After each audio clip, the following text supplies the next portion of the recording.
இயேசு கிறிஸ்துவின் பரிசுத்த நாமத்தில் உங்களை அன்போடு வாழ்த்துகின்றேன். கிறிஸ்துவுக்குள் பிரியமான தேவஜனமே, நாம் ஒவ்வொரு நாளும் பாவத்தை குறித்த வேத வசனங்களில் ஆலோசனை படித்து வருகின்றோம். இன்றைய நாளிலும் பின்தொடரும் பாவம் என்ற ஒரு சிறிய தலைப்பிலே சிலருடைய பாவங்கள் வெளியரங்கமாயிருந்து நியாய தீர்ப்புக்கு முந்திக் கொள்ளும், சிலருடைய பாவங்கள் அவர்களை பின்தொடரும் என்று 1 தீமோத்தேயு 5:24 சொல்லப்பட்டுள்ளது. பின்தொடராத பாவம் எது? தன் பாவங்களை மறைக்கிறவன் வாழ்வடைய மாட்டான், அவைகளை அறிக்கை செய்து விட்டு விடுகிறவனோ இரக்கம் பெறுவான். நீதிமொழிகள் 28:13 நாம் வாசிக்கின்றோம். எந்த தவறான செய்கைகளையும் மறைக்கக்கூடாது, மறைத்தால் அது யாருக்கும் தெரியாது என்று நினைக்கிறோம். ஆனால் தேவன் அதை வெளிச்சத்திற்குள் கொண்டு வருவேன் என்கிறார். வேதம் சொல்வதை கேட்போம். அவர்களுக்கு பயப்படாதிருங்கள். வெளியாக்கப்படாத மறைபொருளும் இல்லை, அறியப்படாத ரகசியமும் இல்லை. மத்தேயு 10:26 வாசிக்கின்றோம். யாரும் பார்க்கவில்லை என்று நினைக்கிற பிள்ளைகளுக்கு தேவன் சொல்வது, கர்த்தர் பரலோகத்திலிருந்து மனுபுத்திரரை கண்ணோக்கினார்.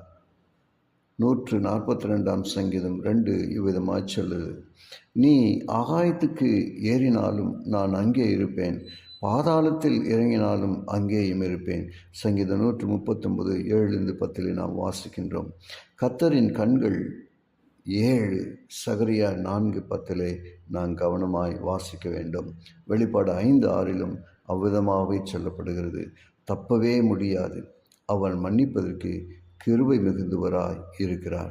நம்முடைய பாவங்களை நாம் அறிக்கையிட்டால் பாவங்களை நமக்கு மன்னித்து எல்லா அநியாயத்தையும் நீக்கி நம்மை சுத்திகரிப்பதற்கு அவர் உண்மையும் நீதியும் உள்ளவராய் இருக்கிறார். 1 யோவான் 1:9. அறிக்கை செய்து விட்டுவிடாத எந்த பாவமும் பின்தொடரும் என்று உணர முடிகிறது. என்னாகும் 32:23 அதை தான் கற்றுக் கொடுக்கிறது. பிரியமானவர்களே, மன்னிக்கப்படுகிற பாவம் எது? அறிக்கையிட்டு விட்டு விடுகிற எந்த பாவமும் மன்னிக்கப்படும். எவனுடைய பாவம் மூடப்பட்டதோ அவன் பாக்கியவான் என்று 32 சங்கீதம் 1 கற்றுக் கொடுக்கிறது. மேலும் நாம் பிறருடைய பாவங்களை மன்னித்தால்தான் நம் பாவங்களும் நமக்கு மன்னிக்கப்படும். மத்தேயு 18:35 நாம் வாசிக்கின்றோம். நீங்கள் சகோதரனின் தப்பிதங்களை மனப்பூர்வமாய் மன்னிக்காவிட்டால் உங்கள் பிதாவும் உங்களுக்கு அப்படியே செய்வார் என்று சொல்லப்பட்டுள்ளது. ஆண்டவர் நமக்கு கற்றுக் கொடுத்த ஜெபத்தில் நாங்கள் எங்கள் கடனாளிகளுக்கு மன்னிக்கிறது போல என்று மத்தேயு 6:12 மனுஷருடைய தப்பிதங்களை நீங்கள் அவர்களுக்கு மன்னியாதிருந்தால் உங்கள் பிதா உங்கள் தப்பிதங்களையும் மன்னியாதிருப்பார் என்று மத்தேயு 6:15 சொல்லப்பட்டுள்ளது. ஜெபிப்போமா. கிருபையுள்ள நல்ல பிதாவே, உமக்கு நன்றி சொல்கிறோம்.